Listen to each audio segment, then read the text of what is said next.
There were 5 corps in the Union Army designated as Second Corps during the American Civil War. These formations were the Army of the Cumberland II Corps commanded by Thomas L. Crittenden from October 24, 1862 to November 5, 1862, later renumbered 20th Corps. The Army of the Mississippi II Corps led by William T. Sherman from January 4, 1863 to January 12, 1863, renumbered 15th Corps. Army of the Ohio II Corps commanded by Thomas L. Crittenden from September 29, 1862 to October 24, 1862, transferred to Army of the Cumberland. Army of Virginia II Corps led by Nathaniel P. Banks from June 26, 1862 to September 4, 1862, and Alpheus S.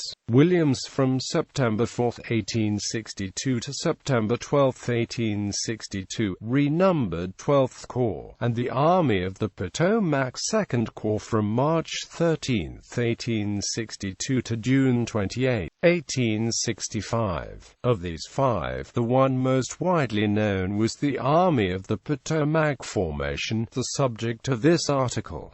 Corps history. The Second Corps was prominent by reason of its longer and continuous service, larger organization, hardest fighting, and greatest number of casualties. Within its ranks was the regiment that sustained the largest percentage of loss in any one action, the regiment that sustained the greatest numerical loss in any one action, and the regiment that sustained the greatest numerical loss during its term of service. Of the 100 regiments in the Union Army that lost the most men in battle, 35 of them belonged to the Second Corps. The Second Corps also fought in nearly every battle in the main Eastern Theater. For the 1862 Peninsula Campaign to the Confederate surrender at Appomattox Courthouse, the Corps was organized under General Orders No. 101, March 21, 1862, which assigned Brigadier General Edwin Vos Sumner to its command, and Brigadier Generals Israel B. Richardson, John Sedgwick, and Louis Blenker to the command of its divisions. Within 3 weeks of its organization, the Corps moved with George B. McClellan's Army of the Potomac on the Peninsula Campaign, except for Blenker's division, which was withdrawn on March 31 from McClellan's command, and ordered to reinforce John C. Fremont's army in Western Virginia.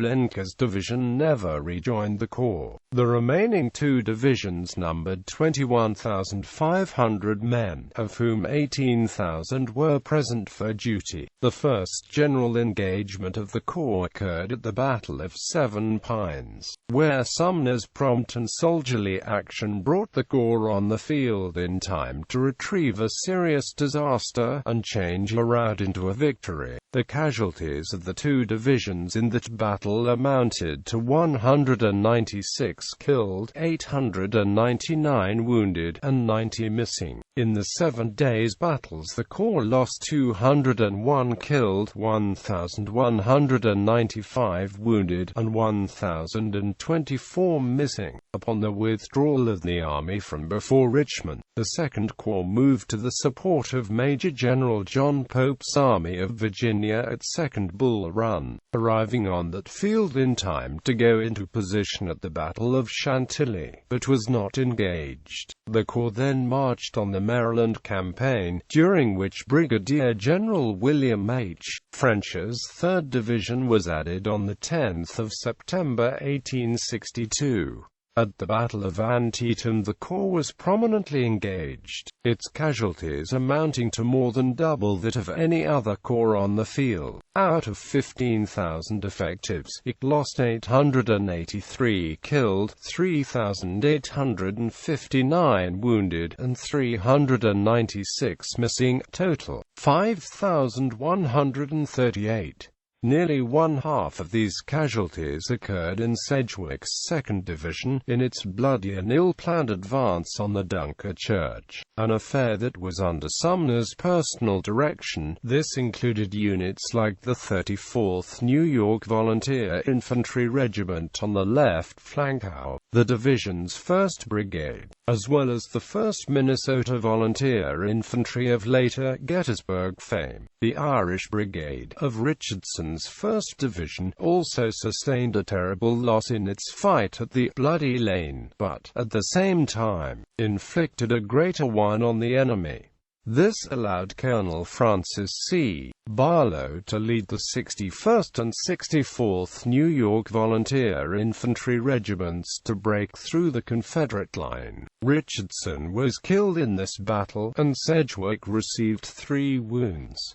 The next engagement was at the Battle of Fredericksburg. In the meantime, Sumner had been promoted to the command of a Grand Division, 2nd and 9th Corps, and General Darius N. Couch, a division commander of the 4th Corps, was appointed to his place.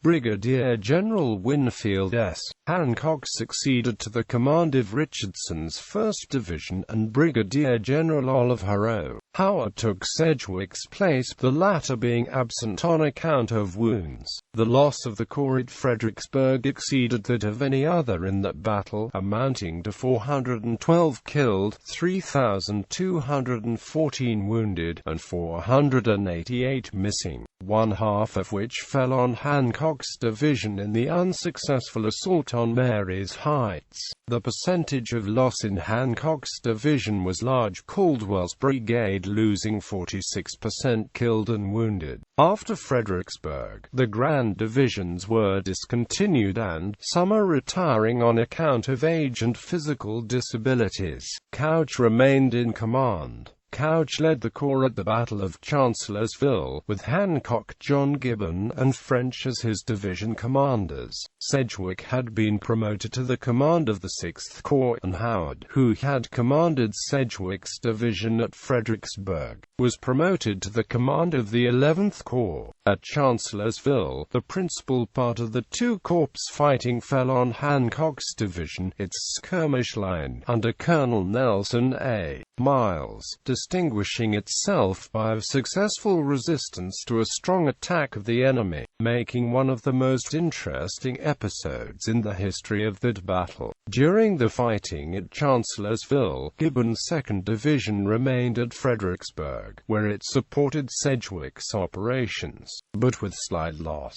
Not long after Chancellorsville, Couch was relieved at his own request, Hancock succeeding to the command of the corps, and Brigadier General John C. Caldwell to that of Hancock's division. At the start of the Gettysburg campaign, Brigadier General Alexander Hayes' brigade joined, and was assigned to the 3rd Division, Hayes taking command of the division. At the Battle of Gettysburg, the corps was hotly engaged in the battles of the 2nd and 3rd days, encountering the hardest fighting in its experience, and winning its grandest laurels on the 2nd day, in the fighting at the Wheat Field, and on the 3rd, in the repulse of Pickett's charge, which was mostly directed against Hancock's position. The fighting was deadly in the extreme, the percentage of loss in the 1st Minnesota of Gibbon's division being almost without an equal in the records of modern warfare. The loss in the corps was 796 killed, 3,186 wounded, and 368 missing, a total of 4,350 out of less than 10,500 engaged. Gibbon's division suffered the most, the percentage of loss in Brigadier General William Harrow's 1st Brigade being unusually severe. Hancock and Gibbon were seriously wounded, while of the brigade commanders, Samuel K. Zook, Edward E. Cross, George L. Willard, and Eliakim Sherrill were killed. The monthly return of the corps Corps, June 30, 1863, shows an aggregate of 22,336 borne on the rolls, but shows only 13,056 present for duty. For the latter, deduct the usual proportion of non-combatants, the musicians, teamsters, cooks, servants, and stragglers, and it becomes doubtful if the Corps had over 10,000 muskets in line at Gettysburg. Hancock's wounds necessitated an absence of several months. William Hayes was placed in command of the Corps immediately after the Battle of Gettysburg, retaining the command until August 12, when he was relieved by Major General Governor K. Warren. Warren had distinguished himself at Gettysburg by his quick comprehension of the critical situation at Little Round Top, and by the energetic promptness with which he remedied the difficulty. He had also made a brilliant reputation in the Fifth Corps, and as the chief topographical officer of the Army of the Potomac. He was subsequently in command at the Battle of Bristoe Station, a Second Corps affair, and one which was noticeable for the dash with which officers and men fought it, together with the superior ability displayed by Warren himself. He also commanded at the Battle of Mine Run and Morton's Ford, the divisions at the time being under Generals Caldwell, Alexander S. Webb and Alexander Hayes. Upon the reorganization of the Army of the Potomac, March 23, 1864, the Third Corps was discontinued, and 2 of its 3 divisions were ordered transferred to the Second Corps. Under this arrangement, the Second Corps was increased to 81 regiments of infantry and 10 batteries of light artillery. The units of the old Second Corps were consolidated into 2 divisions. Under Barlow and Gibbon, the 2 divisions of the Third Corps were transferred intact, and were numbered as the 3rd and 4th, with Generals David B. Birney and Gershom Mott in command. By this succession, the Second Corps attained in April 1864 an aggregate strength of 46,363, with 28,854 present for duty. Hancock, having partially recovered from his wounds, resumed command, and led his battle-scarred divisions across the Rapidan River. In the Battle of the Wilderness, the Corps lost 699 killed, 3,877 wounded, and 516 missing, total 5,092, half of this loss falling on Birney's 3rd Division. Alexander Hayes, commanding the 2nd Brigade of Birney's division, was among the killed. At the Battle of Spotsylvania Courthouse, the Second Corps again attained a glorious place in history by Hancock's brilliant and successful assault on the morning of May 12. During the fighting around Spotsylvania, Mott's 4th Division became so depleted by casualties and by the loss of several regiments whose term of service had expired, that it was discontinued and merged into Birney's division, Mott retaining the command of a brigade. The casualties of the Corps in the various actions around Spotsylvania, from May 8 to May 19, aggregated 894 killed, 4,947 wounded, and 801 missing, total 6,642, or over 1/3 of the loss in the entire Army of the Potomac, including the 9th Corps. The heaviest loss occurred in Barlow's 1st Division. Up to this time, the Second Corps had not lost a color nor a gun, although it had previously captured 44 stands of colors from the enemy. After more of hard and continuous fighting at the Battle of North Anna and along the Totopotomoy, the Corps reached the memorable field where the Battle of Cold Harbor was fought. While at Spotsylvania, it had been reinforced by a brigade of heavy artillery regiments, acting as infantry, and by the brigade known as the Corcoran Legion, so that at Cold Harbor it numbered 53,831 present and absent, with 26,900 present for duty. Its loss at Cold Harbor, including 11 days in the trenches, was 494 killed, 2,000 2,442 wounded and 570 for missing, total 3,510.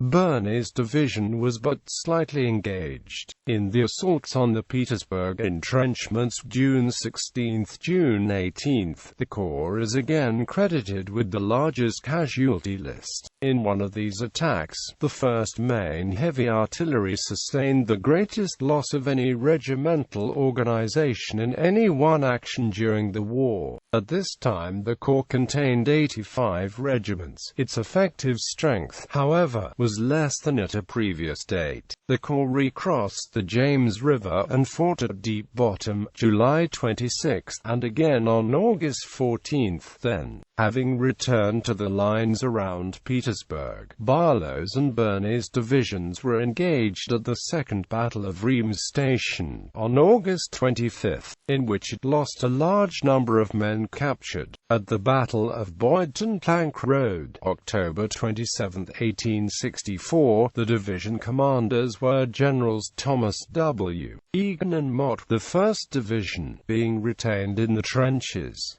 In November 1864, Hancock was assigned to other duty, and Major General Andrew A. Humphreys, Chief of Staff to the Army of the Potomac, succeeded to his position. Humphreys was in command during the final campaign, the divisions being under Generals Miles, William Hayes, and Mott. The Corps fought its last battle at Farmville on April 7, 1865, 2 days before Lee's surrender. In this final action, Brigadier General Thomas A. Smith of Hayes' 2nd Division was killed. Smith was an officer with a brilliant reputation, and at one time commanded the famous Irish Brigade. Recent scholarship notes the quality not just of II Corps leadership but its individual soldiers, addressing both individual bravery and deep commitment to the Union as depicted in letters and diaries. In spite of homesickness and coming from democratic homes and ethnic communities which did not favor expanding war aims to emancipation, soldiers of 2nd Corps saw the fighting through, re-enlisting in 1863-4 and voting overwhelmingly for Abraham Lincoln in 1864. Pride in unit featured prominently in post-war reunions, and on the 50th anniversary of Gettysburg, Speaker of the House Champ Clark from Missouri referred to soldiers of 2nd Corps as those unconquerable boys in blue. Unit cohesion ultimately overcame racial antipathies, frustrations and hatreds according to this analysis. Command history.